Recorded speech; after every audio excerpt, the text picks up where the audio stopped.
Всім доброго дня. Greetings to everybody present here.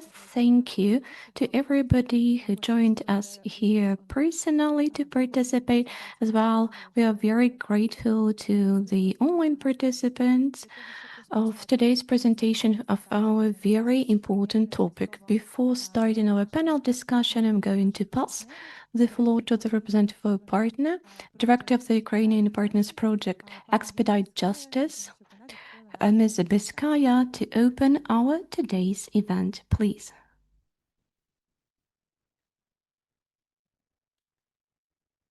We're here today. Closer? Okay. We're here today for important, but nevertheless difficult discussion to bring attention to the survivors, but also to those that remain in detention and enduring cases, and to the fight for accountability. Bring to the attention of the world once more that we're talking about today is part of the ongoing Russian aggression against you. It's been 12 years since Izolyatsia was taken. Nevertheless, this is a key moment talking about it because we're entering a new stage in terms of accountability. The legal reform at the domestic level, the incorporation of crimes against humanity and command responsibility into domestic legislation is opening opportunities for investigators, prosecutors, survivors, and indeed civil society organizations such as Hounds and PJ to pursue accountability. Now going back to what I first said, that we're here for a report, but not only for a report, for accountability. In my view, this report is a key contribution to accountability because it shows that the abuses committed in Izolyatsia were not isolated. They were not incidents that happened here and there. They were systematic, they were organized, they formed a pattern, and they were organized by a structure that systematized violence and coercion. In other words, they are crimes against humanity. They're not just torture, imprisonment. Yes, they're torture and imprisonment as crimes against humanity. Just one more thing, because I know my time is limited. As we all know, I'm pretty sure everyone here knows that universal jurisdiction has become, I've been working in the area of international criminal law for longer than for a long time, and I've never seen universal jurisdiction as active as it is now. In May, an alleged perpetrator accused of being involved in violations in Izoliatsiia was arrested in France, largely thanks to the efforts of Hounds and with the cooperation of Ukrainian prosecutors, showing that there's other avenues that we can all be pursuing to hold perpetrators accountable. I want to end my intervention by mentioning survivors, not just survivors. Survivors are the ones who got out, right? And who survived, who are alive. I want to mention again the ones who are still in Izolyatsia. But for the survivors quoted in this report who provided vital information, evidence that allowed the work to happen, I want to thank Hounds for the collaboration, trust, and what I believe has grown into true cooperation that led to this report. And finally, to very generous support of the Howard Buffett Foundation for very generously funding this project. I very much hope that today's event brings attention to Izolyatsia. Just because it's been 12 years doesn't mean it's forgotten. On the contrary, it should remain in everyone's minds. Thank you very much. Thank you very much, Lina. for this very important and warm words. So, перед подальшою нашою частиною я маю Before we proceed, I need to comment a couple of tech and organizational issues. So in order to access interpretation, please take a headset. In case of air raid alert, should it be a serious threat or any threat at all, at your will, you are free to move to the shelter. We have colleagues who will show you the path, and depending on the seriousness of the threat, we'll decide on whether we will continue or put the event on hold, should it be a serious threat. So now I will ask our panelists to take the floor on the stage. Today, we have a number of participants, a representative of Isolation Foundation. Oksana, please. A representative of the General Prosecutor Office, Mr. Yuri Rudь, please. Also, we'd like to express our gratitude to invite here a person who actually survived capture in Izoliatsiia and life under occupation, Mr. Yuri Svaredov.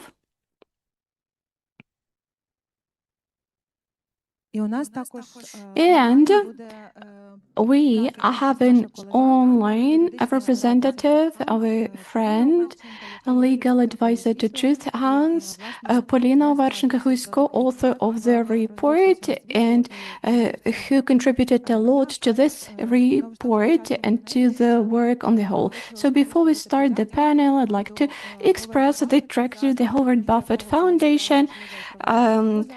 Their support enabled today's event and work in this direction, as well to our partners from PNG, who also participated in the internal editorial works, and the partners of Medium Initiative for the Human Rights. Their testimonials were also used during the work of this report. National Police of Ukraine, the General Prosecutor's Office, for continuous cooperation in this very complicated area and topic. And the most, last but not least, to all of the witnesses and survivors who trusted us and agreed to cooperate, because that's enabled our outcomes and results. I'm today a moderator as well as a presenter, so I will take my floor as well. I hope I can fully combine and be equally efficient in both roles. And I will start with the presentation of our report. So we'll start from the very concept and idea, how it originated.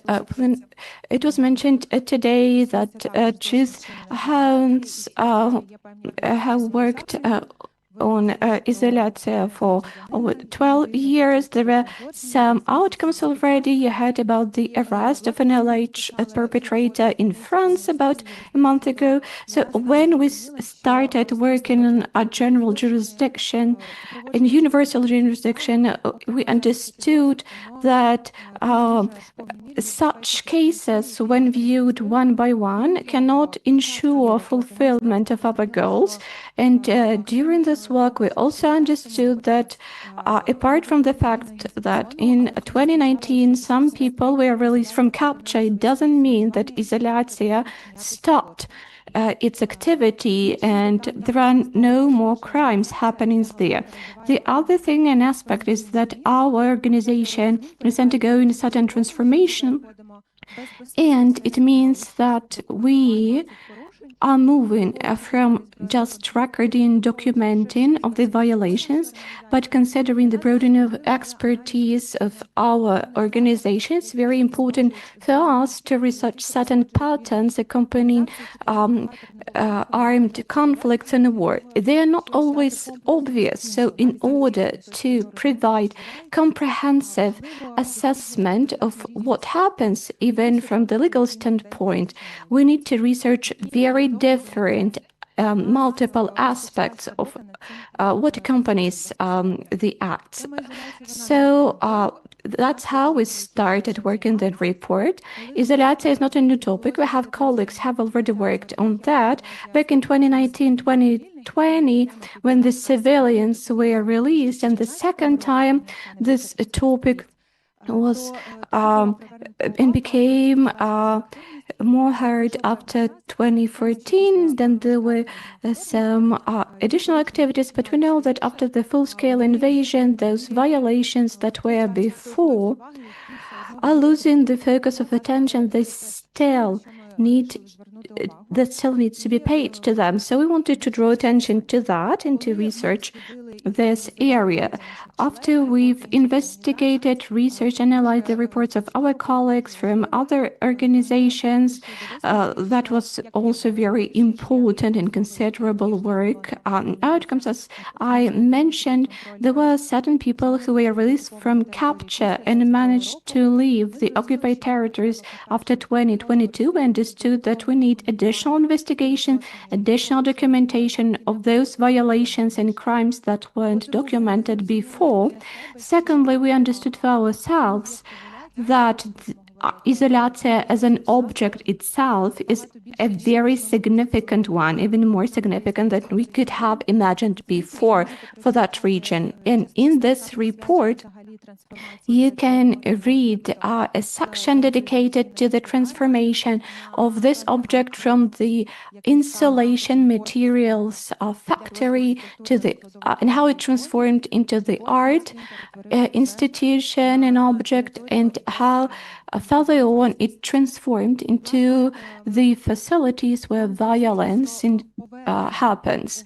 We believe that drawing attention back to the place from which we could say so everything began, this place for the Donetsk region, we believe it's equally important for the east of Ukraine. That's on the same level as Crimea in terms that this is the place where the violence originated. We believe that before it stopped there and before we ensure that there will be no impunity, it ensures that this pattern duplicates and spreads across other territories. Now let's go to the slides. So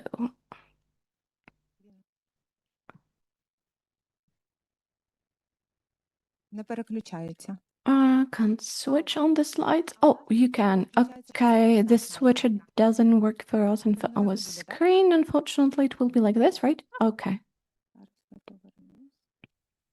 Let's go back to this slide. So I'd like to, before I pass on the floor to our other panelists, I'd like to draw your attention to certain added value that we have in the report, because we have this basically report is multi-dimensional because it represents both the historical aspect and the contextual elements directly related to the armed conflict starting from 2014. We believe it's very important to first and foremost provide a comprehensive review of the story. The other thing, international crimes are qualified largely based on the context, but I'd like to focus a bit on the elements that provide this additional values that before we haven't seen anywhere this comprehensive analytical information. So what did we want to pay additional attention to? That's broadening of the scope of classification. What was before the 2022, the crimes were qualified as the war crimes.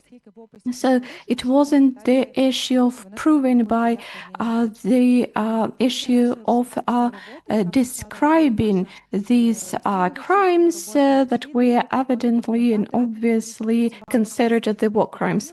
Afterwards, when we documented and we started working with witnesses, survivors, my colleague will share more with this information, we tried to find the evidence of having three components of these international crimes. That's from the point of view of legal analysis.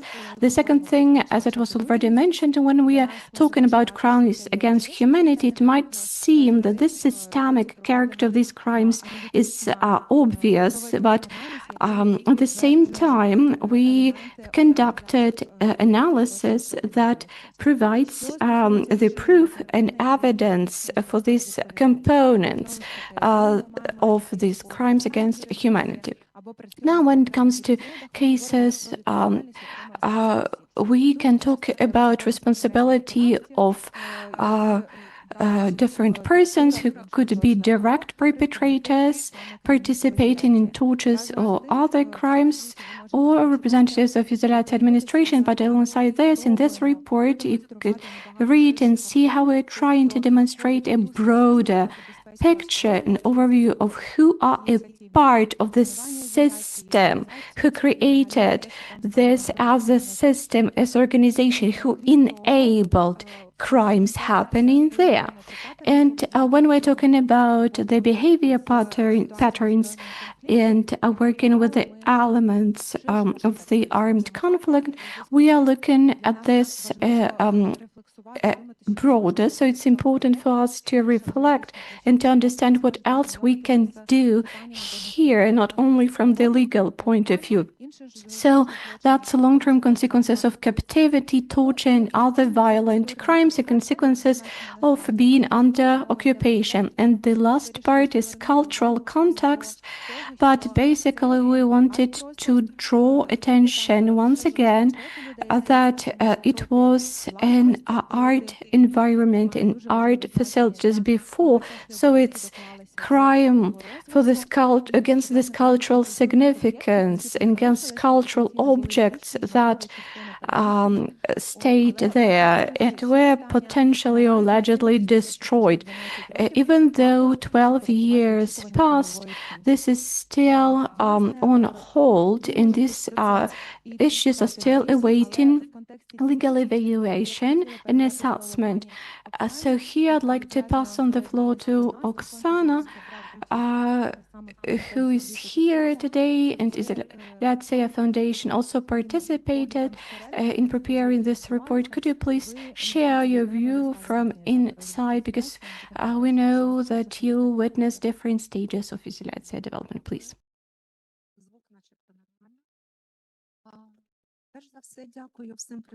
First and foremost, I would like to say thank you to all those who are present and those who took part in the creation of this, the Trust House partners. For the Izolyatsia Foundation, this report is of paramount importance as it indicates some of the most painful points. Right now, isolations exists in two dimensions. There is Cultural Foundation, which was set up in 2010. It continues to exist from 2014, after the forced evac of the team and of our work. We continued to work in Kyiv, which is occupied in 22. Right now, our team is located in Kyiv, but generally we extended the implementation of the projects all around Ukraine and abroad. But the origin of our activity is Donetsk city. We would like to be and work there, but unfortunately we cannot.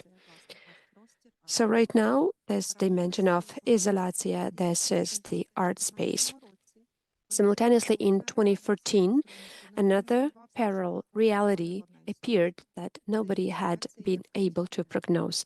The Izolyatsia as the torture chamber, and this is something which was transferred to the space of pain and atrocities. And again, for planning actions against humanity,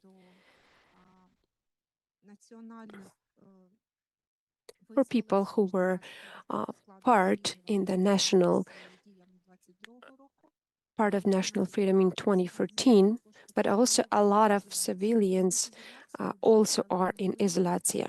So there are two dimensions of Izoliatsiia. Some people know it as the art foundation and some only as the torture chamber, but we exist in two dimensions. I'm representative of the art foundation. I am here from the beginning, occupying different positions, but for me, the story of our foundation is also part of my life, as for a lot of people who are from Donetsk, and also for the teams, for the residents who were part of creating of this cultural space over the course of 4 years. Primarily, it was the factory which ceased to operate in 2010, and we had an idea to create art space there, following the world practices when there was a lot of revitalization of industrial premises, creation of art spaces to renovate and rejuvenate the art functions. So we really want to add new senses to show that we are able to grow. We have something apart from the Soviet heritage, especially for the Donetsk region. So that was a big driver for our city and region. And when there was a success of cultural projects with the favorite and renowned artists and curators, we created pretty specific installations, and we really would like to pay attention to this. And the specificity of the Izoliatsiia Foundation in Donetsk, it was not only about the performance exhibitions and development of culture, it was also one among the ideas was that the creation of art space would be uniting specific projects which would be created by the artists, taking into account the history of the region. So these are very peculiar and specific objects which have kind of definition and specificity for this place, so it cannot be replaced. And therefore, a lot of well-known, globally renowned artists took part in this, and Ukrainian artists as well.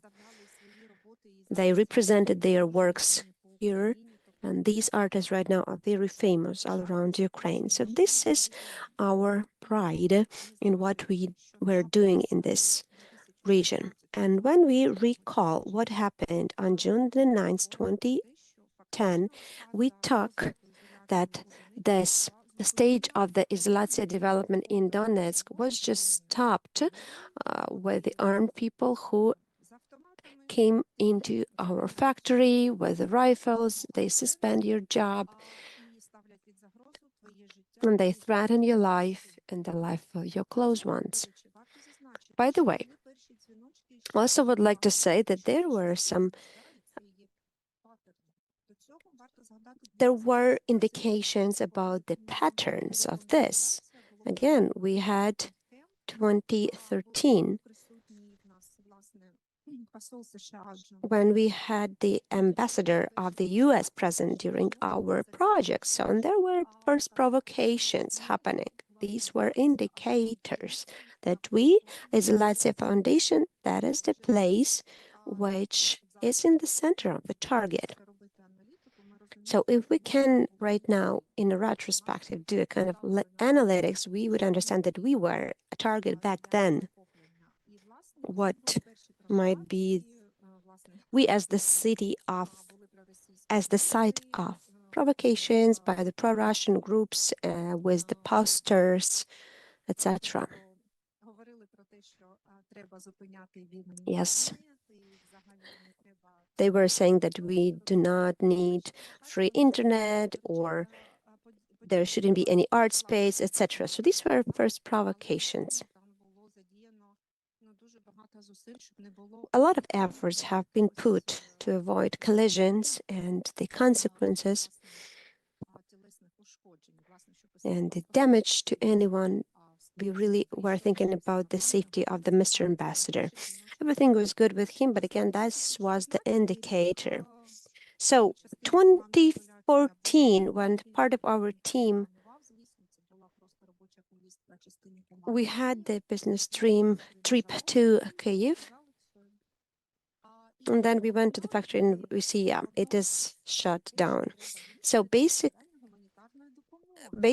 what was the reason behind it? They said that they need space to host and to store humanitarian aid.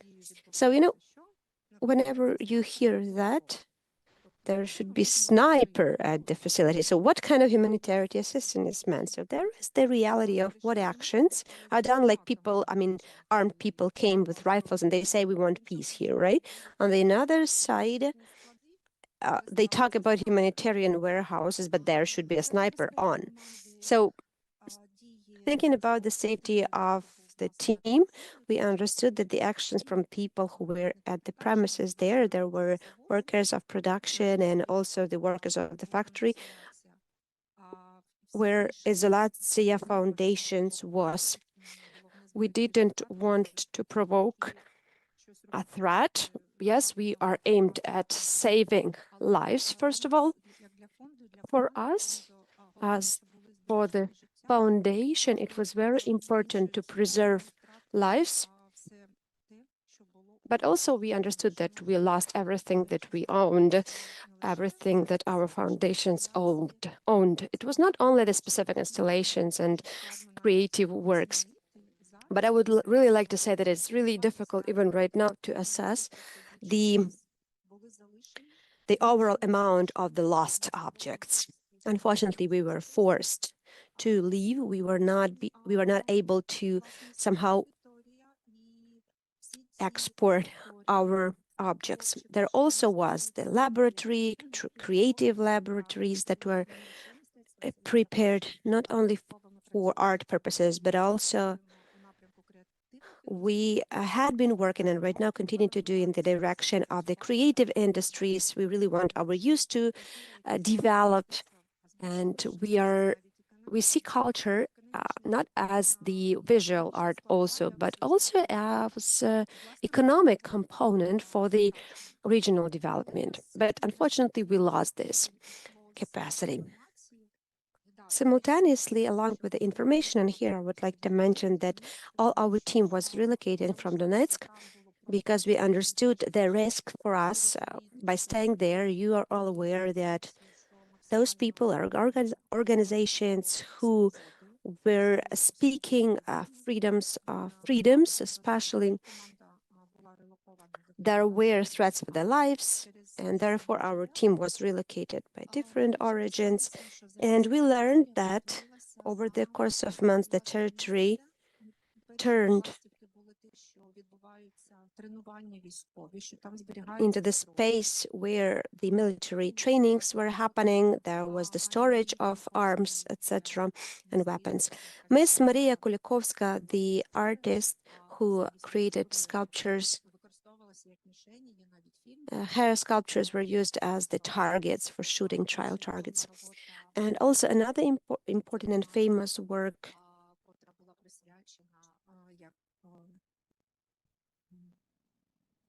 it was another facility was just destroyed with the bomb. So we saw this in different sources. And then we heard different testimonies that the territory we used to be is right now used as the imprisonment facility as the place of confinement for people. Then I wasn't present during first communications with people who were out of captivity. But when we saw first communications about how people are feeling after they are out from isolations,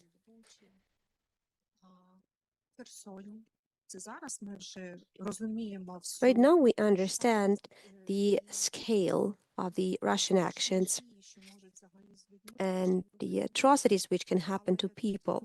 But back then in 2014, we were like shocked We were totally taken aback when we heard about such actions.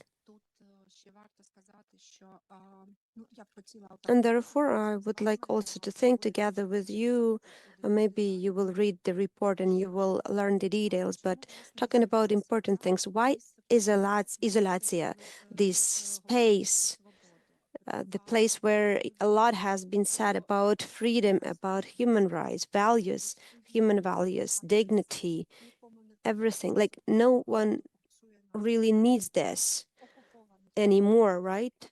They want to have it as a storage place. This is the occupied territory, etc. So, like, you do not have any freedoms, you do not have any rights, etc. So, therefore, Izoliatsiia, this is actually the name of a factory. So first transformation, that was the name of factory. The second transformation was when we really wanted to have the site a place which could be isolated from different bands for freedoms. So this is the place of freedom for people to show their creation, creativity, and protecting your rights. Right now, Izoliatsiia has been transferred into a place when it right now implements its worst meaning, right? When a person is isolated from any rights, from any freedoms, and even from freedom for life. So, and I do not know how it happened. I mean, but still we see how the name of our foundation can be multi-speaking. And we do understand that historically, yes, we have such a building and then some consequential meanings of it. But right now, this place for growth has been turned into the place of tortures. And for us, it means our position. How do we feel? Like, yes, 2013, there were first precursors that we are the targets. And secondly, when we talk about the reason of why these artistic and cultural centers exist, we really are aimed at development of cultural development, etc. We are aimed at youth. We want to show different opportunities together with the European and Western practice, different opportunities for development. And right now, it looks like this is the place which hampers somebody achieve the right when you have just silently obey. If you have a look at the occupation regime and the human rights, you see that there are no rights. And it looks like to get rid of human rights, you have to get rid of such artistic and cultural centers. It happened in Belarus when all creative independent organizations were shut down, and only then our isolation happened in Donetsk. I mean, the destroying of human rights and freedoms to show how it can be scaling up for the Donetsk region, even further. I think that they had far bigger plans. And we still have a lot of analytical work ahead. Thank you very much, Ms. Oksana. Unfortunately, we are pressed for time, but thank you very much for reminding us the whole story behind it. Yes, this name, Izolyatsia, is very topical for all the three periods of development of this object, but they have contradictory meanings.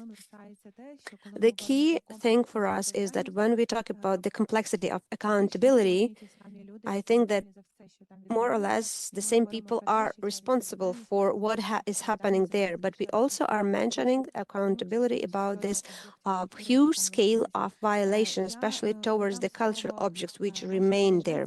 Right now, I would like to give the floor to Ms. Polina from Hounds, and she will talk more about the prism of qualifications, which was highlighted about the violations and abuses which are happening there. We were trying to demonstrate and prove, and also the character of violation, which can be a crime against humanity. Thank you very much. Hello, dear colleagues, and thank you, Ms. Oksana, for your part of this. I want to say that the analysis of the violations and the proposed qualification, which we're talking about, again, was built up as based on the testimonies by the documentators from the Truth Hounds, and also analysis of the previous works on isolation. We have 30 testimonies of the witnesses who went through the Izoliatsiia, and right now we have at least 127 victims. So chronologically, we have the period from 2014, from the moment of capturing of the territory, up till the period of the full-fledged invasion of Russia. Particularly the part of the testimonies obtained in 2025-26 from those who were released from captivity. And this information from these people, together with the analysis of the satellite images, we can say that the Izoliatsiia continues to operate non-stop from the full-fledged invasion. Then we will talk about what happened, what was the proposed qualification that we highlight, and why do we think that there are all the bases to understand and suspect these crimes against humanity. So while processing testimonies, we have separated 4 categories of activities which are repeated, and depending on where people were in isolation. First of all, we talk about the fact that people were detained in the streets, at home, at the working place. Practically, it happened just with rifles, without any reasons, and without any access to the lawyer, and without any procedures. A part of those captured were held for weeks and months or for years without providing any justification and without any legal processes. Enforced disappearance, that's mostly documented by the testimonies of families who didn't know where their close one disappeared to. It's not only about lack of information. When representatives of the prisons, so-called Ministry of the so-called Donetsk People's Republic, DPR, so they actively conceal the fact of detainment and provided untruthful information because they could say that such a person is not on the list and so on. Also, there were cases when survivors were under investigation for years. One case is for 6 years, while their close ones and loved ones had no information about what happened to them. One of the 3 key and mostly widely discussed categories and most broadly discussed categories are tortures. These are electrocuting when the wires are connected to fingers, to ears, to sexual organs of the injured. There were also detained and enforced detainment in painful static positions. Also such things as mock killings and beatings that in some cases led to death. Sexual violences, such cases also documented both for male and female, using objects, and for female they were forced to provide sexual services to the personnel to exchange for a bit better treatment, and for males we have data signaling that they were forced to sexual actions one with the other as a method to impact their will and their moral state. All of these cases were documented as war crimes. That's a correct and, of course, a valid qualification. But in this report, we wanted to take the next step and analyze whether these facts correspond to Article 7 of the Rome Statute, and whether this could be qualified as a crime against humanity. Of course, based on the specificity of the crimes, it's not enough to state the material elements of the action as imprisonment, enforced disappearance, torture, sexual violence, but it's important to have the context. So whether that was a part of the wide-scale and broad and systemic attack against civilians, and whether that was a part of the state or organizational politics. And when it comes to attack against civilians, here briefly we could say that the majority of the detained in Izolyatsia are civilians, residents of Donetsk or neighboring cities and villages. They were detained as civilians. In this case, Rome Statute clearly defines that even if among the detained there are persons that could support the armed resistance, it doesn't make the overall group non-civilians. Now, when we move into the other two categories that we'd like to focus on, here we can talk about the systemic character of these violations. What do we mean systemic? That these crimes were organized and non-incidental. So it was repeated pattern of the crime behavior. And we have a couple of dimensions for this systemic character. We're talking about over 10 years of ongoing violations against the survivors, and we are talking about the repeatable character. This is based on testimonies of people who were detained in Izolyatsia back in 2014 and later on who were released in 2025.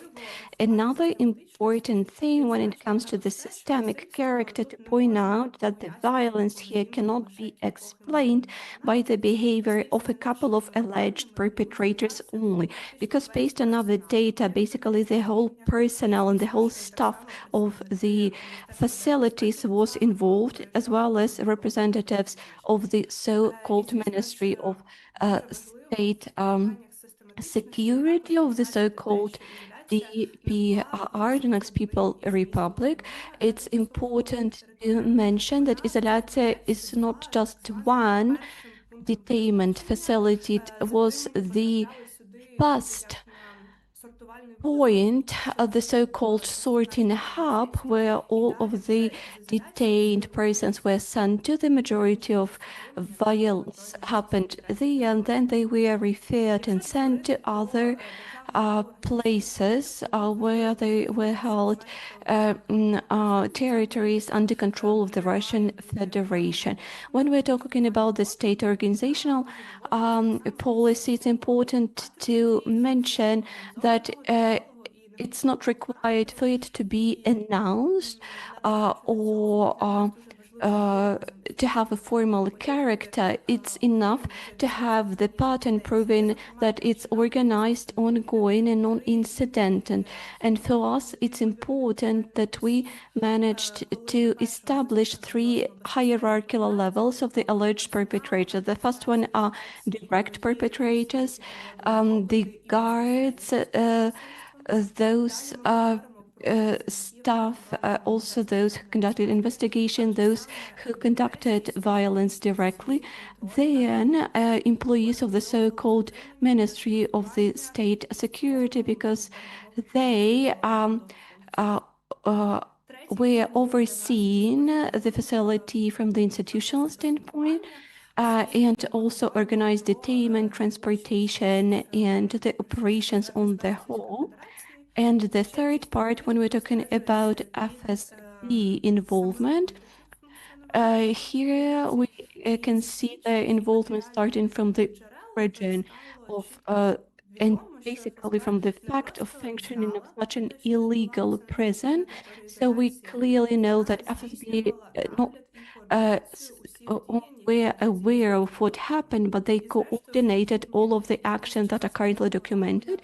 And in December 2022, as you can see on the timeline, that was the time when Russia officially created territorial department and passed Izoliatsiia under the direct control of FSB. This way, they have formalized de facto the state of affairs that was in operation within all the previous years. When we're talking about the illustrations, what illustrates that was an organized system, since we're talking about the international crimes, we need to view it broader, because broad context and broad scale is important for this context. Traditionally, they are considered this way. So what's the context? Izoliatsiia is a part of a broader network of illegal capture and detainment, places that operate on the occupied territories of Ukraine and directly on the territory of Russian Federation.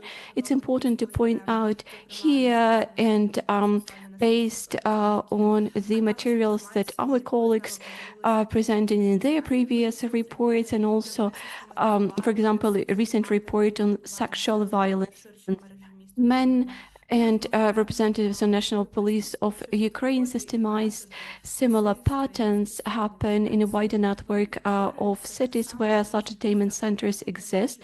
We arrive at a conclusion that such approaches and methods of violence that were recorded within Izoliatsiia are being repeated at other facilities. This way, based on the testimonies of survivors, and investigation, and the investigation and the tracked chain of command, we concluded that there are some basis to consider crimes and violations happening in Izolyatsia could be qualified as crimes against humanities, 4 types that were already mentioned, and as a part of systemic attack against civilians. And of course, the accountability lies not only on direct guards, but on those who enabled this system and crimes and supported them within more than 10 years. Thank you so much for your attention. Дякую дуже, Поліно.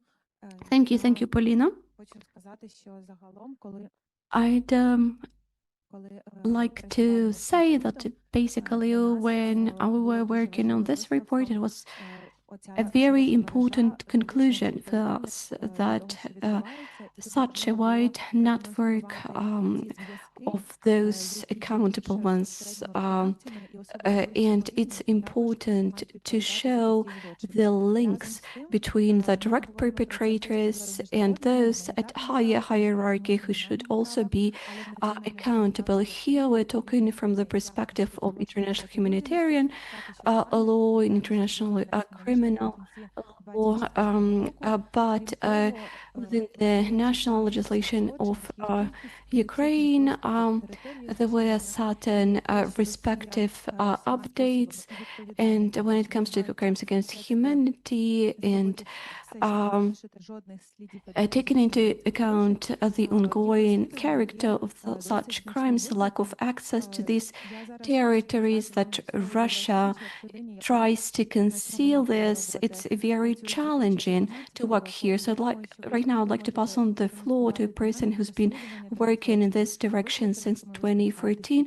I think you could demonstrate these issues and challenges that obstruct investigation. How do you manage to combat them? Greetings, thank you so much for inviting us to such an important event. Izolyatsia is one of the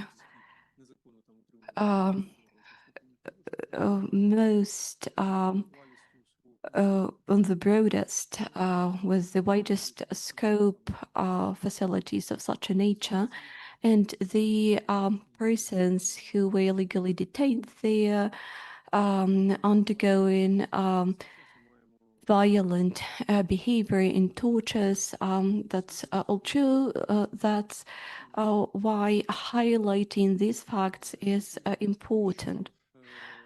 Now, when it comes to investigation of these crimes that happen in Izolyatsia,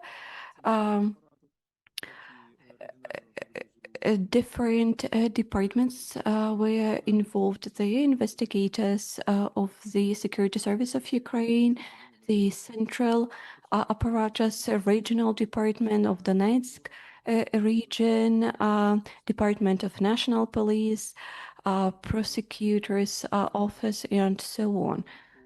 So, the investigation has a couple of directions. First and foremost, illegal seizure and capture of the facility and material assets that happened June 9th, 2014. It was already mentioned by Ms. Oksana. The second direction is a wide-scale one, a broader one. So the crimes themselves, including the illegal imprisonment, torture, sexual violence, and inhuman treatment against the people illegally detained there. When it comes to the seizure of material assets, two people were actually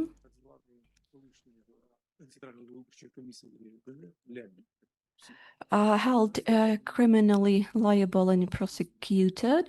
Here,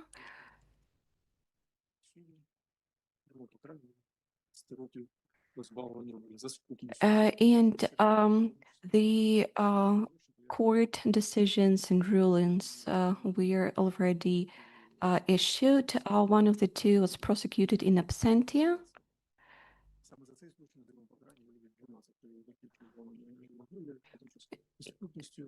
And the court ruled 15 years of imprisonment.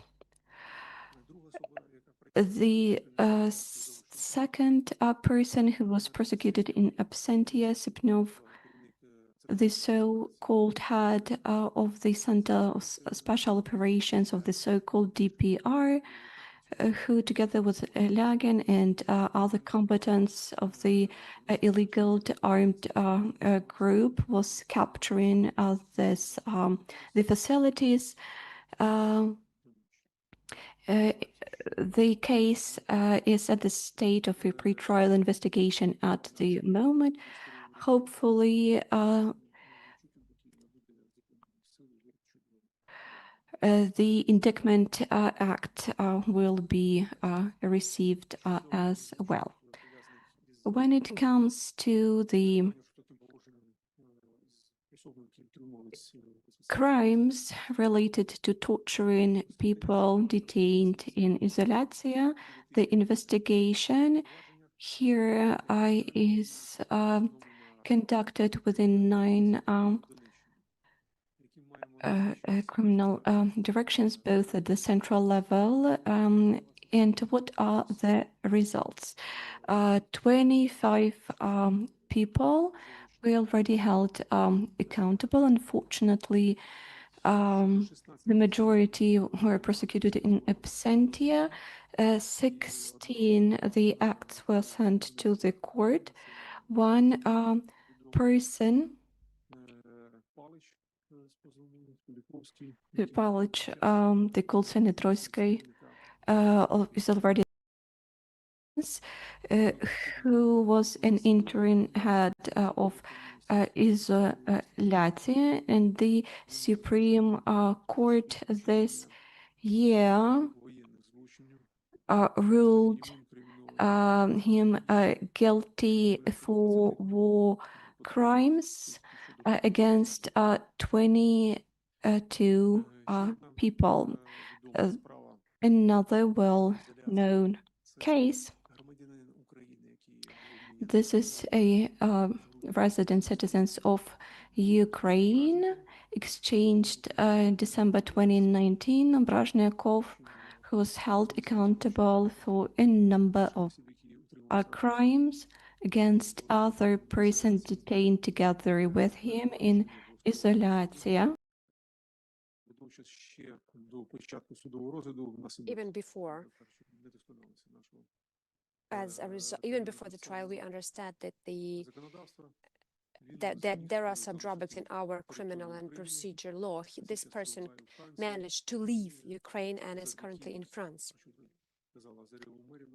And Zara Grigorivna said that thanks to the immense work of the Truth Hounds, this person was brought to justice by the competent bodies of French Republic and is under arrest right now. And also the General Prosecutor's Office and the competent bodies from the French Republic have received the baton with regard to him. And right now, again, the collection of evidence is being done and the transference of materials. Right now, we are translating the materials which are in court right now into French, and we do hope that the Ministry of Justice will do its job. So, and we really hope the proper investigation from the competent bodies of French Republic. As to the other criminal trials and criminal cases, other perpetrators have been brought to the accountability. I'm talking about the Mr. Yevdokimov. He is the head of the Special Operation Forces from the DNR, who also committed crimes against Ukrainian military and civilians. Together with Strepnyo, also took part in interrogations and tortures. Also, there were a bunch of other those who were accompanying, and also those from the police who also are incriminated by different actions that they have committed. So,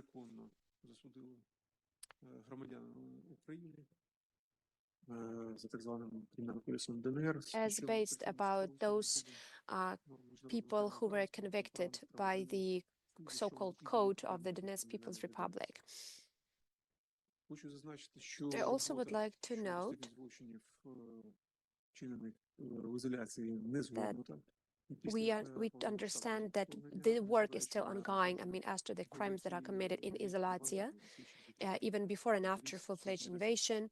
Of course, we do understand that the amount of and the number of such cases have been increased drastically. Also, we will also send a subpoena to those who had been accompanying the perpetrators. As to the qualifications, they have committed crimes against humanity. And I also agree with our colleagues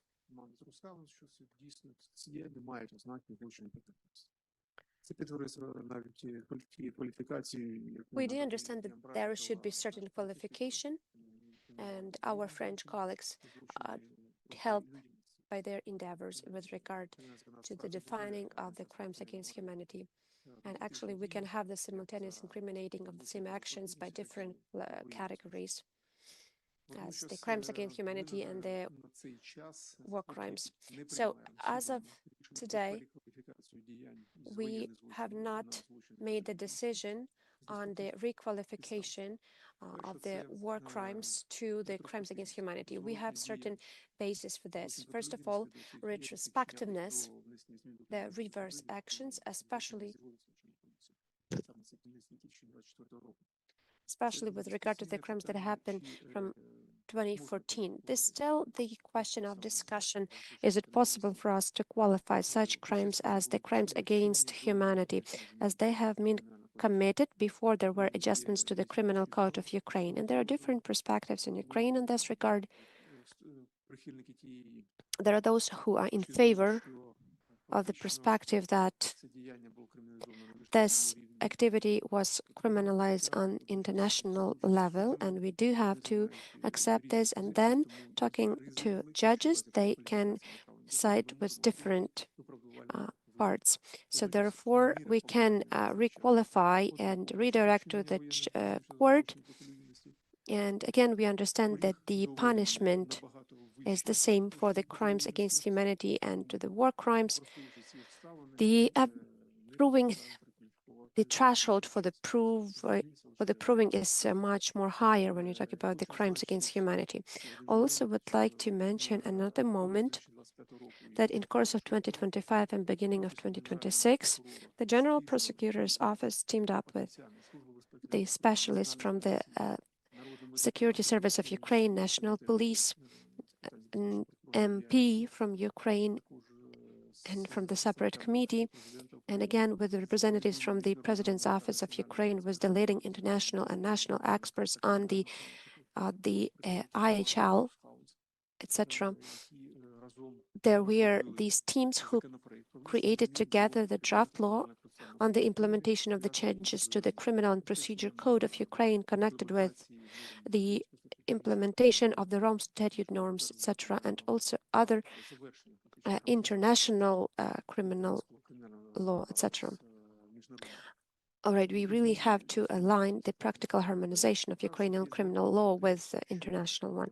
Also, there is the draft law was the norm that the international crimes who appeared in the criminal or will be in the criminal code after these adjustments, they have this reverse action as to the activities that have been committed before. We do hope that this draft law will be passed in Ukraine and will enter into force. And I think we will have more bold to act backed against this law. So again, this draft law as of today has been sent to the Special Committee of the Supreme Council of Ukraine and the President's Office. As to the information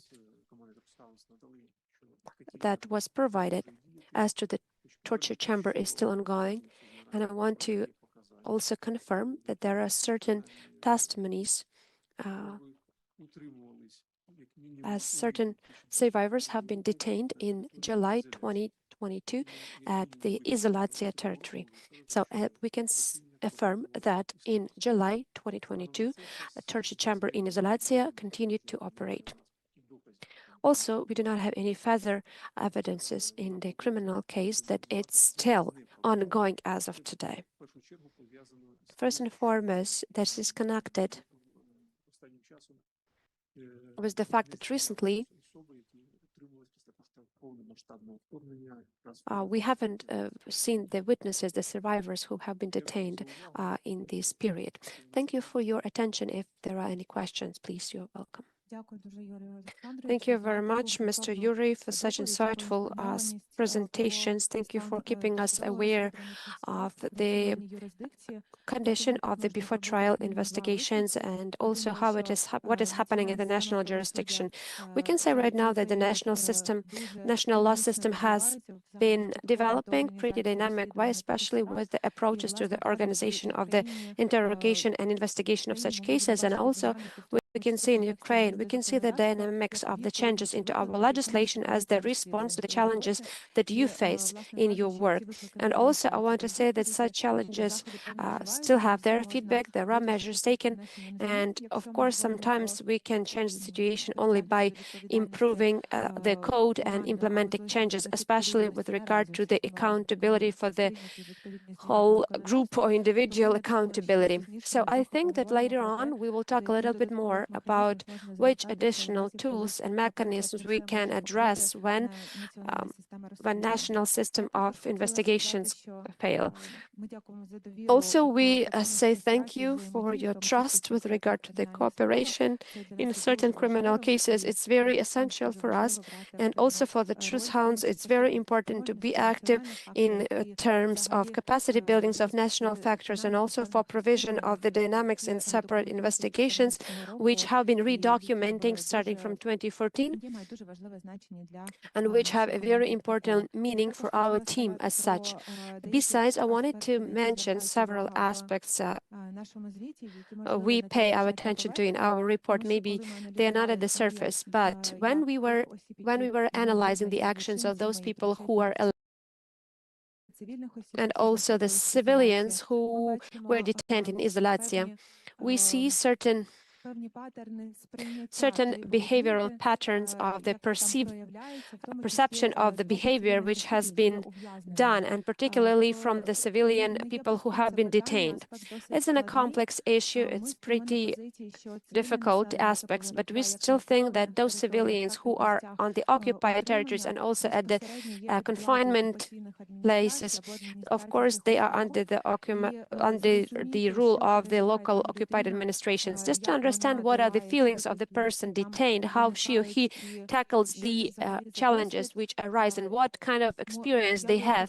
I would like to give the floor to Mr. Yuri Sveredov, who is ready right now to share, to highlight several aspects which are a fair amount important with regard to the what was happening there, and also of assessment of the actions who are accountable for the violations. Unfortunately, I cannot hear anything. Thank you very much for the privilege. First of all, I would like to mention that over the course of last time, I have been talking about what I have seen or what I have survived or what my close ones have seen or survived through. For me, my war started at the end of 2013. So all these tumultuous events happening in Kyiv, they were repeated in Donetsk as well. I took part in different rallies, but fortunately, I hope, I just couldn't, I just do not know how, but I didn't make it to Maidan. I followed every day the events in Donetsk. I saw them with my own eyes. Everything, these events were next to the house I live in.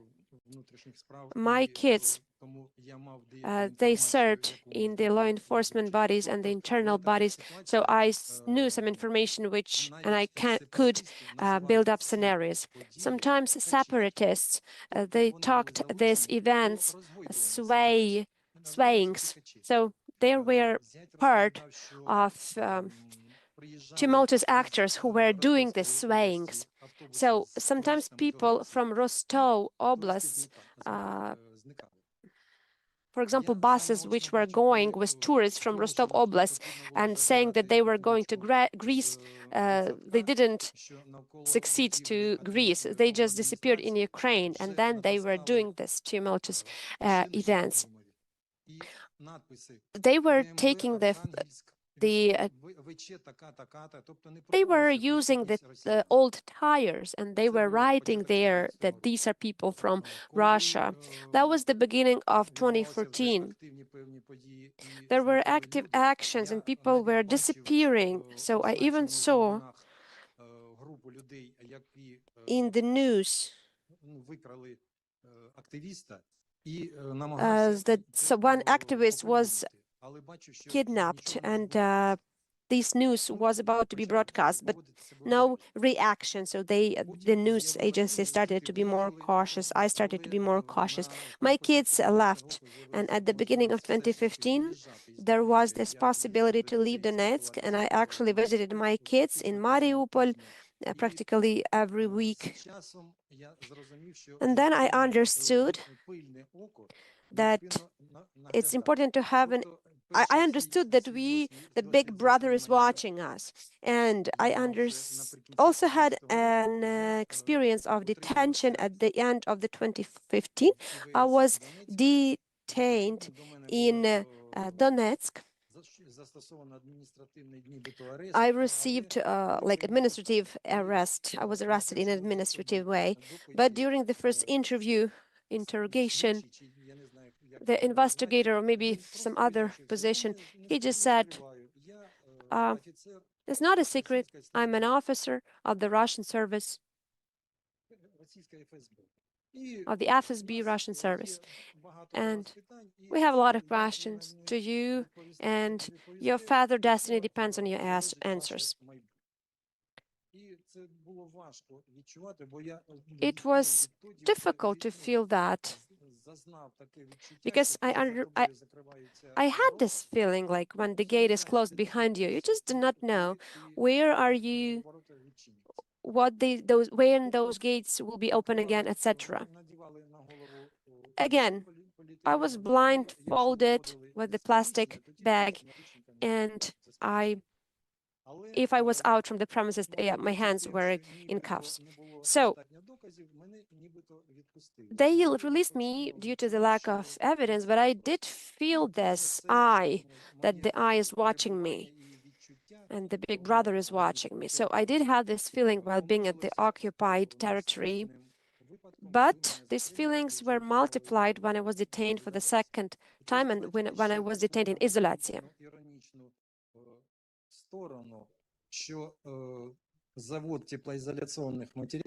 Ironically, that the insulation materials factory was located at the beginning of a light pathway street, Светлого пути street, if we translate it. So Izolyatsia, from the very first days of staying there, I don't even know how to characterize it correctly, but it basically 10-15 minutes of communicating with a person who also was there. It's as if we were acquainted and know each other for 10-15 years. Because I recognized a person released in 2019 because a person from my cell, my co-cell, talked and shared information about this person with me, but I recognized this person immediately by how cautious they were. And later on, there was possibility to help our guys in Izoliatsiia. We're passing them money for some period of time. So after Izoliatsiia, I was in Mariupol. For certain time, I worked there within the immigration services, communicating with Russians. So this experience of communicating with the Russians, I have it. When I was in Donetsk, I was there from other perspective, but I saw that happen there, and it really impressed me what I saw in Mariupol. About 30% there, they were waiting for liberation. It was very, well, unpleasant is not the right word, but I don't know how to correctly describe this uncomfortable feeling when I was there. And I saw that the start of this invasion, the 24th of February, that was my last day at work. I was living in Manhush, 15 kilometers from Mariupol then. So when I went back home from Mariupol, I understood that probably that was my last day at work. Probably they won't ask me to go to work again. There was some peaceful period because that was the Russians' tactics. They started striking a village with the grads. I saw the consequences. The next day, there were 5 people killed, and they were injured ones in our regional hospital. So this peaceful period, it's like a calm before the storm. I saw how the Russians were entering column by column. I saw our guys from Azov, how they managed some unimaginable things. 3 kilometers from like Mariupol, my house was not just trembling, it was very strong. At night, I could feel it. And in the morning, I saw basically that all of the walls were in cracks. So when first the Russians entered, they created the military administration, and it was like very organized, following certain formula. Like in 2-3 days, they assigned their representatives and started going house by house, listing and compiling a list of people. It was tense, but I didn't even consider then what kind of reputation I had after Izolyatsia. For example, it was such a state, no water, no gas, no power. And when under such conditions, you can see how people are bleeding after the strikes in our hospital. And your existence is surreal. I only later understood that this need for food has disappeared because I had food. I just didn't have the need for food. It disappeared. And it was multiplied by the appearance of the, well, Donetsk guys. It made me nauseous. Subconsciously, I couldn't even breathe fully. And after that, when I volunteered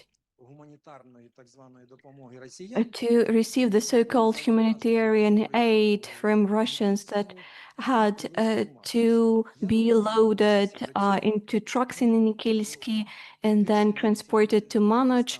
I volunteered for this work. Just imagine Manoj, 3 kilometers away from Manoj, no connection, no phone connection, no mobiles, and the guys started to joke. Just imagine our guys will come and will start to liberate Mariupol. I thought, but that's reality. When we started to load this humanitarian aid into the trucks, it seemed to me that Russians, they were just trying to get rid of glass or get rid of something, because within one of the humanitarian packages, I just saw a load of books. Russia and Peace was on the title. It was surreal and impossible. And March 20th, I understood that I need to leave. I tried to leave for 2-3 days, and I managed to leave on the 25th. It's a separate topic and how I managed to do that, but I'd like to just separately focus on this feeling after leaving, because this Izoliatsiia feeling, it was still with me, because I've always measured everything against the Izoliatsiia experience. So right now, I'd like to say, well, I currently live in France. I don't have such a possibility to live in Ukraine, and have such a subconscious, let's say, need to share information about Izolyatsia. I have a couple of books, and I keep, well, adding on and on and growing the number. A couple of books, I don't remember the title exactly, it's by Bayasev. It's the Path of Light or something. And he signed these books for me personally. So these are autographed, and I'm trying to participate at all of the events that are happening by the Ukrainian, by the diaspora, by the Ukrainian community. I try to get involved when some cultural events happen. I always try to share information about Izolyatsia there. And it feels good to me that I can contribute with this information. Дякую, пане Юрію, дуже. Thank you. Thank you so much, Mr. Yuri, for sharing your experience. And I believe that this once again illustrates and reminds us what kind of fearful conditions are for those people who live in under occupation, but ideologically and in terms of their mindset, they are with Ukraine and they think about Ukraine and what kind of pressure they feel. I believe that this should be separately investigated. We are drawing attention to that in our report. What are the consequences of psychological violence and psychological pressure happening there? We believe that these issues should be investigated separately. When we're talking from the legal perspective, when it comes to the sexual violence crimes, here we already have some best practices on how the free will could be evaluated under occupation consent, but it cannot be fully transferred to such crimes as torture or human treatment, but we believe this should be reviewed and reconsidered. Once again, I'd like to point out that this experience that you keep sharing, it demonstrates that we can, well, we don't want to make this a narrative or a proud narrative.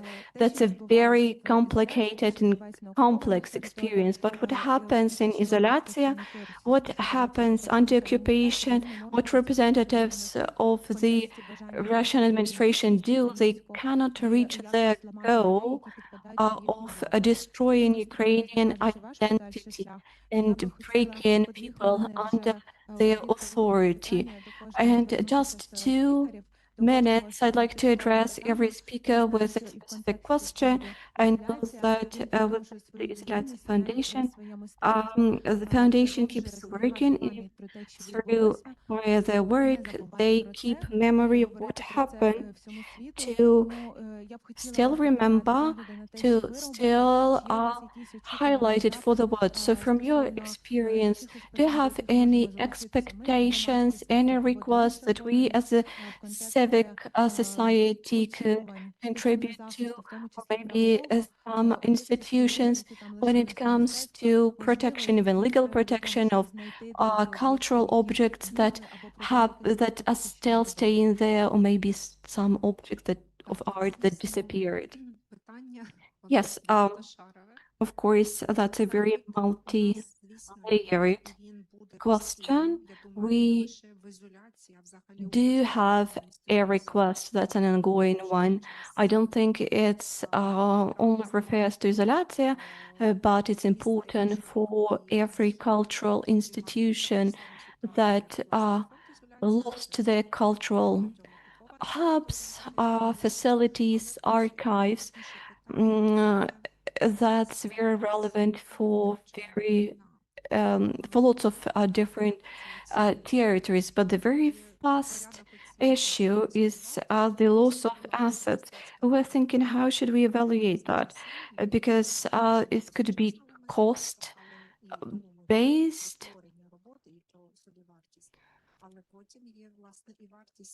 Because, for example, cost price when we created the art objects, but this art that we did ourselves, the work that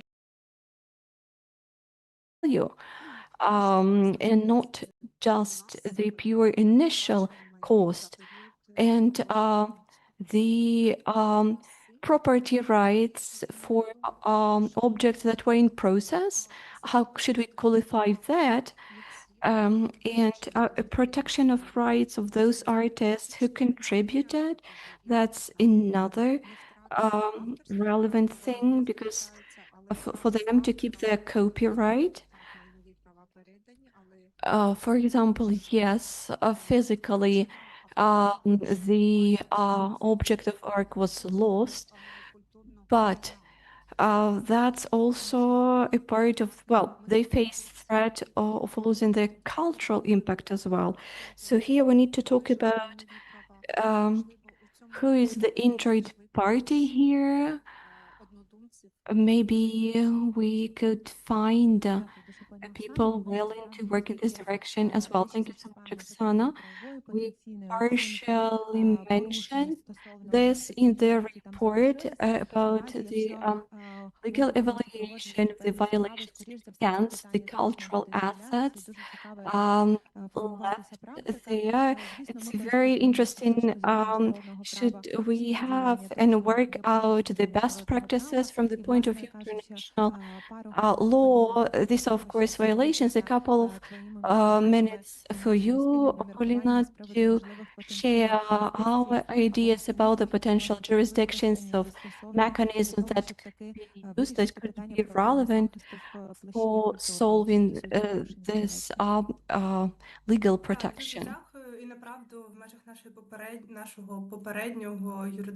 Thank you very much. And generally, talking about the previous legal analysis, that the documented actions in Izolyatsia, together with the dismounting, destroying, and other actions which are aimed against artistic pieces of work, of course, this can be the object for the further investigation for the ICC, and also with regard to the jurisdictions as to the military war crimes and against cultural values, etc. So it's important to understand that the architecture of the international law is very diverse, and therefore the international crimes can be processed at the national level and also in the foreign jurisdictions, following the rule of the universal jurisdiction, as it was mentioned today as one of the successful cases, which is related to Izolyatsia.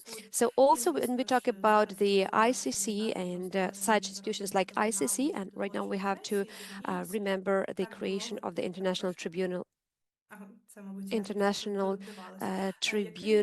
for the crimes of aggression, which actually added to this ecosystem, which will enable to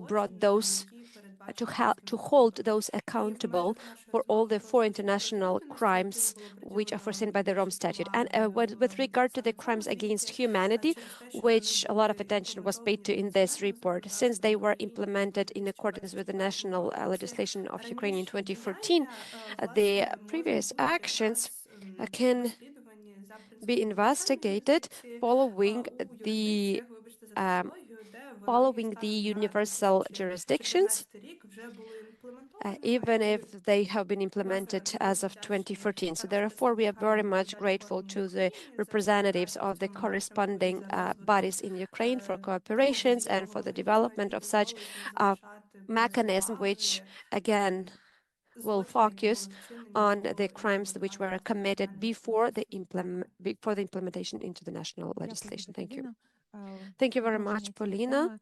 Following this topic, I would like to ask you, Yuri Alexandrovich. So while we were preparing this report, we were hoping that this report will become the basis for further building up the cases for crimes against humanity. You have voiced the position from the law enforcement bodies, and it's important to have the proper changes in our legislation. And still, there are open questions for how to hold those perpetrators accountable for the previous acts. So what is your opinion as to the usage of the other elements from the general elements of the justice apart from national mechanisms? Also, we talk about the mechanism of the universal, extraterrestrial, extraterritorial jurisdiction, etc. So we have the ICC and also the potential international tribunal in future. So what's your opinion about your interaction with the correspondent bodies and also with the civil society? I know that we are pressed for time and this is such a global question, but still I really would like to hear your conceptual position from the national law enforcement bodies. Thank you very much for very important questions. I would like to mention that the General Prosecutor's Office really pays substantial attention to the proper cooperation with the competent bodies from foreign countries as well, in order to hold Russian citizens accountable, those who committed international crimes during this armed conflict, especially within the jurisdictions of the foreign states. And for example, Brajnikov, this case is pretty successful but this person still is held accountable.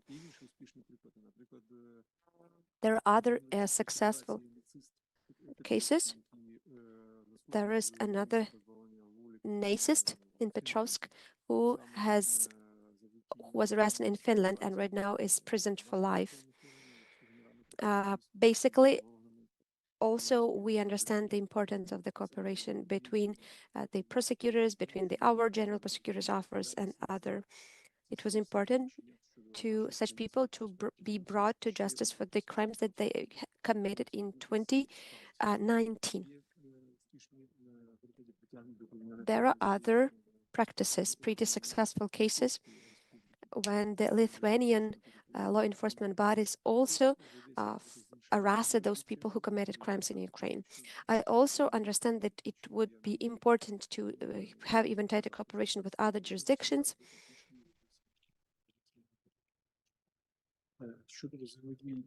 As to the cooperation with the civil sector, it's very important. I'm sorry, the quality of sound is very poor. I try to do my best. A lot of NGOs and the law enforcement NGOs, they also do a lot and make great endeavor in order to create our common effort. Also, the documenting, testimony recording, analytical job, a lot of reports and researches, and we really appreciate the work they've done, especially from our colleagues from Hounds, and we do hope that far more perpetrators would be brought to justice.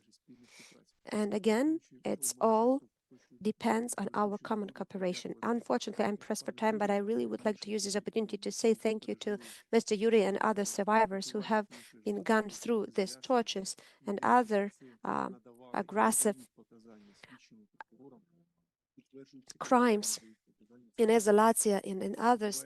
And thank you very much for cooperation with and for your willingness to give testimonies at court, etc. We really hope that a lot of other perpetrators would be brought to court. Thank you very much to Ms. Oksana for your principled stance as to the criminal behavior for those. And thank you for the important information that was as one of the key evidence used by court while presenting sentences. And also, thank you for your attention. Thank you very much, Mr. Yuri. I also would like to add something, and I totally agree with what you have said at the end. And I would like to ask Mr. Yuri, what, in your opinion, has to happen so that you would feel that we have the justice restored, if it is possible?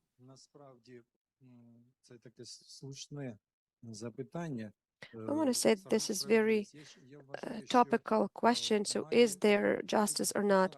I think that there should be punishment of those who are guilty. Yes, these actions from Russian citizens against us have to have the punishment if they are guilty. And secondly, I want to say that we, the survivors from Donetsk, we have lost our health, we lost our belongings, we lost opportunities. And I just cannot keep silence right now. We have people here, guys from Izolyatsia.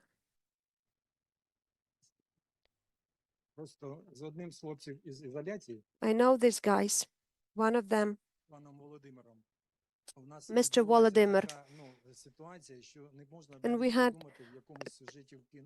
had such a situation which could not be found in some movies.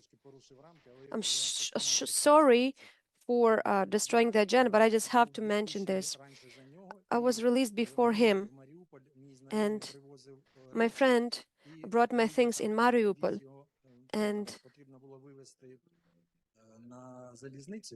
when this person was heading to Kyiv, and he asked me, it was not a comfortable situation down the road, but he asks something, and then he says a key word, Cherkas Volodya.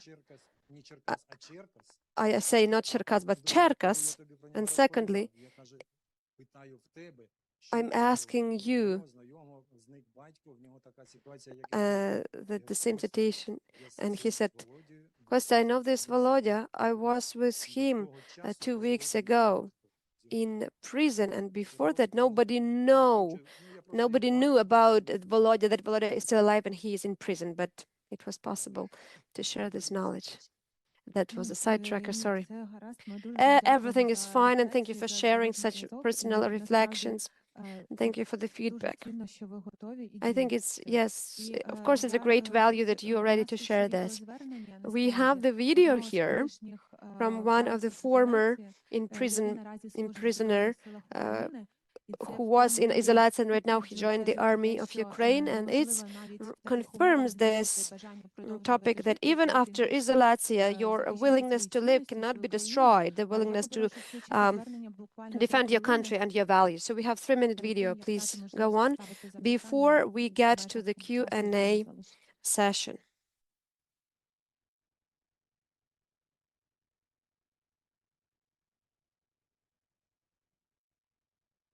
Hello, my name is Dmitro Potechin. I am a serviceman in the Armed Forces of Ukraine in infantry. And in 2014, I had been preparing materials for one of the Western publishing houses. And I got imprisoned in Donetsk for 2 months. I was in captivity in the concentration camp Izolyatsia. Thank you very much for delivering this speech, but sorry for some probably trivial of my opinion. But I think it's important and I want to voice it. So investigation and holding those guilty accountable is possible. It is important not just because it is about their accountability, it's about the restoration of justice. It is also important that this is again about fighting with the violence as the method of tackling political and not only political but other problems.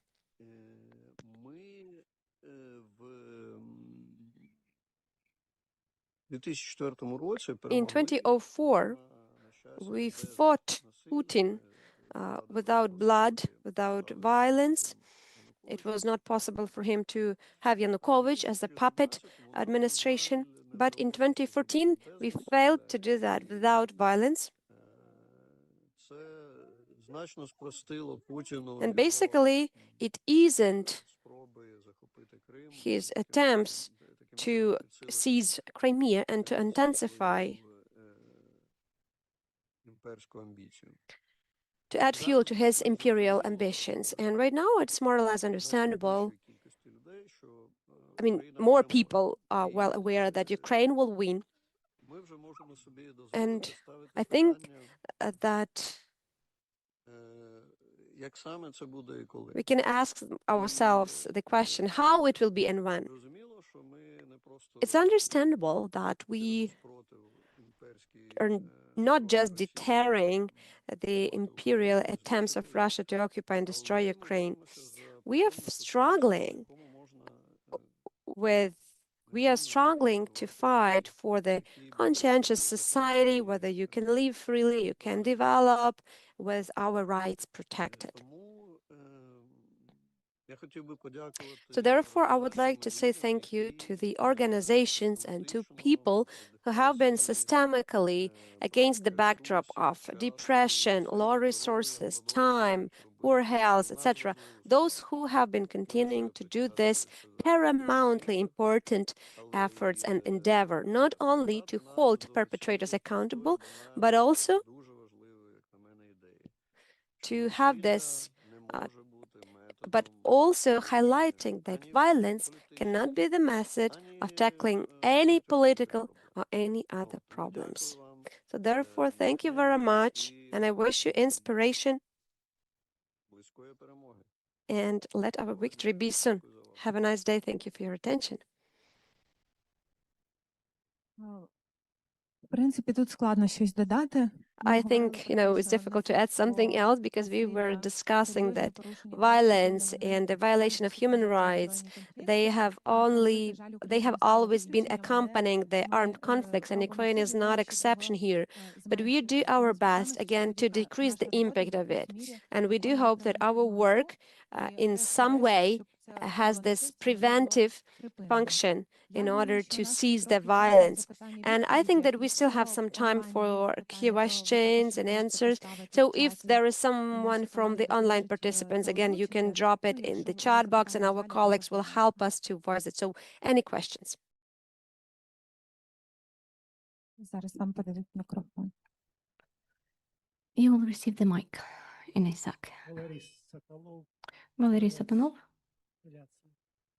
Запитання Юрію Михайловичу. Я там почув знайому фамілію літню. I have Він заарештований. a question about one of the cases that you mentioned. Was that person arrested?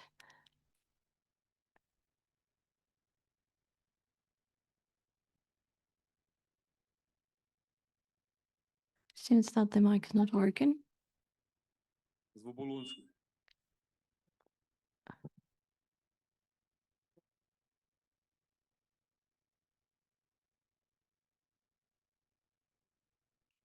No sound, unfortunately.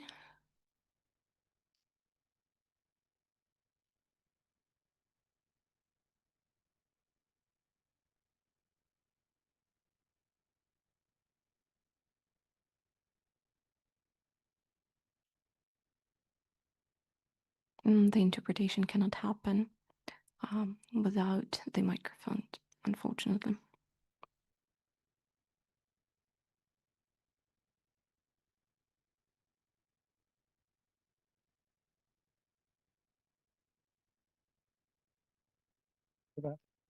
Знаходиться більш 2 десятків людей, які пройшли ізоляцію. So dozens of people Треба щось зробити. who experienced Izolyatsia and when Рядом to do something more that's not is being done right now.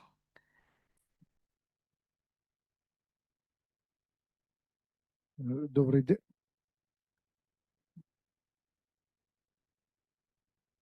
Працює мікрофон? Is your mic working? Can you please check?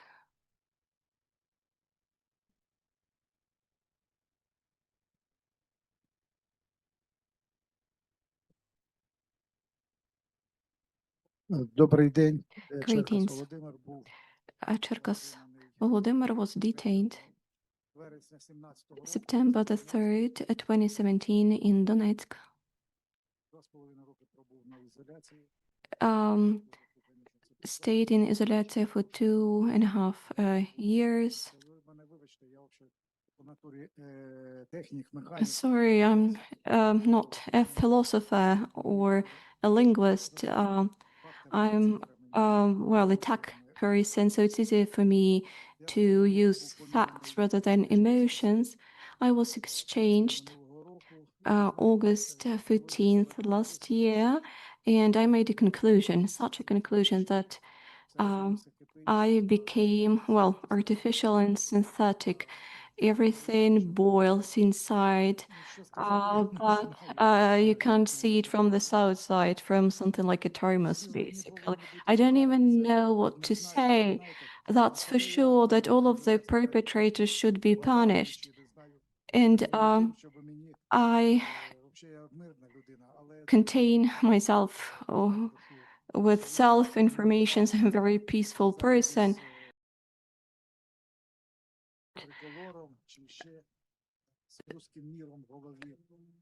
Just to keep people with the Russian flag away from me, because I do not know whether I could keep my calm.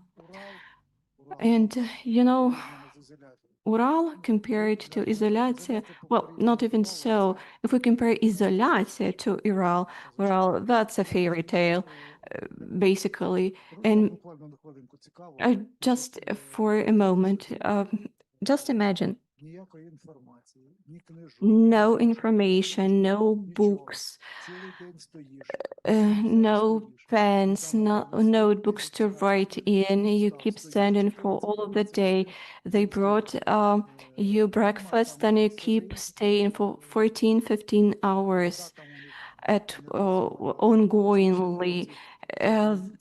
The climate is very basically harsh. The electrocution every day. You can't even press and flex your limbs as soon as you move. Apart from just staying still, you get punished. And broken ribs and bruises, it's not even counted. These are very minor things there. And I don't even know what to say more. I'd like to say that 8 years of imprisonment, I'm still alive. For 4 years, 4 years I spent without seeing a sun once. That's everything that I could think of right now.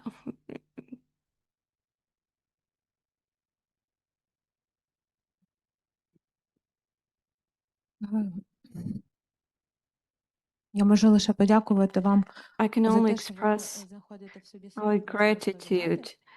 Я I'm very, very пропоную grateful наш that you Юрій find Олександрович strength про to keep talking провадження, about які that and власне for більшість sharing проваджень в that. контексті збройних I'd конфліктів like Росії, to вони go заочні, back це правда. to Люди cases and переховуються на службових prosecutions. територіях, на That's території true that Російської most of Федерації. these Але are in я absentia хотіла because сказати, people are що hiding. Росія настав Outside of результатом Ukraine, роботи people are в тому числі hiding on the territory of розслідувачів, the Russian Hounds і документаторів, Federation, but this які загалом report, that's the продовжують свою result of the роботу.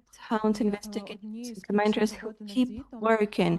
And також one of було the те, що коли reasons ми why займалися this report was безпосередньо created справою, is because ми when we разом з were Євгеном Б., directly то working with ми зрозуміли Yevhen B.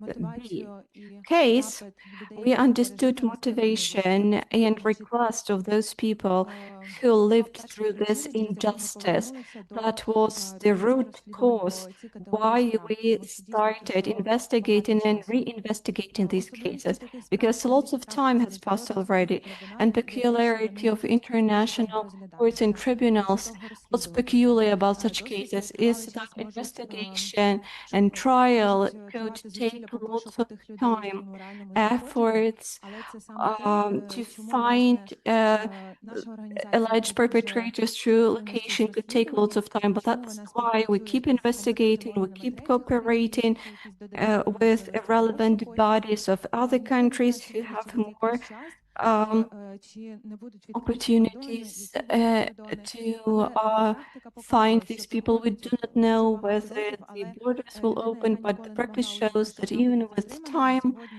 є and the затриманим. person who couldn't imagine that they Гарантувати would всі be arrested стягнення once, неможливо, such a звісно, person але is arrested я today. думаю, We що cannot guarantee те, що ви that сказали, це everybody приклад, will який be ми розуміємо tried and необхідність продовження detained. цих зусиль і But безпосередньо з what you розслідуванням так just само. shared with Власне, us is нам another буде їх proof. We продовжувати, і точно не should буде keep зупинятися в тому, investigating, and Truth Hound will намагатися зробити максимум. keep Ми дійсно working хочемо on that. We про це won't stop. поговорити We will і do our utmost to спробувати achieve the goal that you mentioned, trying to внести свій внесок в те, щоб ця справедливість contribute відбулася, щоб винні покарані. І коли ми to говоримо про achieving тиск на тих, хто justice має and припинення, punishment має бути припинено, to ми також those who усвідомлюємо, що are воно не guilty. може When бути we say припинено that без the violence should be stopped, we забезпечення understand that відповідальності. it cannot Не може бути happen припинено without кримінальна безкарність, яка accountability, провокує нові злочини. and Тому що that відгукується і impunity в концепції provokes new позитивного миру, який crimes. може бути And можливий лише тоді, that's коли relevant to правосуддя the не concept of розслідує всіх, positive peace, коли which була happens not забезпечена when the відповідальність від combat спричинених action шкод, stopped, і but when the матеріальна accountability was так само правильно, established то іноді ще and the більша material and moral фізичну шкоду, в reinforcement тому числі в happened, because контексті the моральної шкоди для moral цілого and суспільства, mental для певного регіону. harm, especially when we're Це talking to найбільше the велетенське наразі. harm Тому and я damage to можу all of сказати, що to ми the будемо whole region продовжувати and спілкуватися з цього society. боку. That's very Ми important. That's why we'll keep відкриті до working, and we are співпраці, open to комунікації з cooperation, communication with у нас є people who відповідний survived such cases. We підрозділ have в a Hounds separate організації, який працює department within Truth Hounds, дуже професійно, documentators і who professionally work with також the їхня survivors, робота стала and their work became the basis for this report. So I'd like to express our gratitude to them as well. And basically, that's, well, these are the concluding words. I do not provide just one conclusion because it's obvious that we need lots of things to do yet. But the key thing is that we keep memories, we find strength to continue, even though sometimes it seems as if sometimes it's a perpetual and seems like a perpetual circle that cannot finish.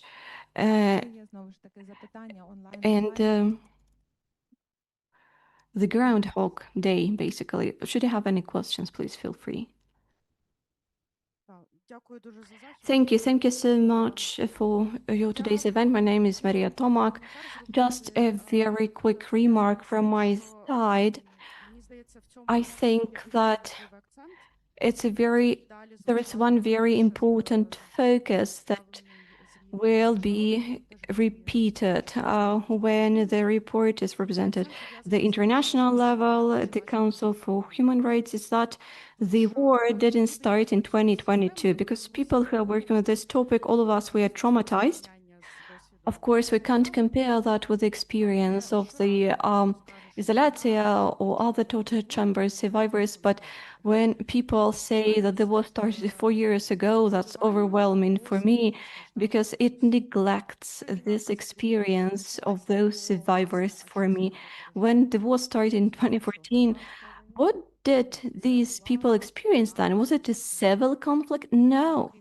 That was Russia's aggression against Ukraine, and alongside with the individual responsibility that the prosecutor's office works on, and we are grateful for that work, I believe that we should highlight it always, that the war started back in 2014.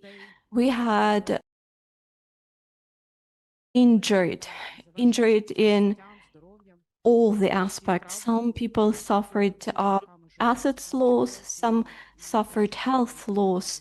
Lots of people were traumatized, and they've been waiting for years for some justice. They're waiting for the perpetrators to be accountable. And I hope that this report will be an important tool to highlight that the war started back then, that we have more victims, and that we need to talk about them too. Thank you, Maria. Actually, this report speaks about that from the beginning till the end, and we track this reference, effective control of the Russian Federation over the territories of DPR and Izolyatsia itself as well. It was very important for us to show in this context of highlighting that this was international armed conflict and the war started back then. And Russia is accountable for all of these crimes that happened on the territories that they controlled. Thank you so much for joining us here today. Information is very complex and complicated, multi-layered. It's difficult to work with these things. It also requires some internal responsibility, internal efforts. We're very grateful for your attention. We hope that this report will be an interesting read.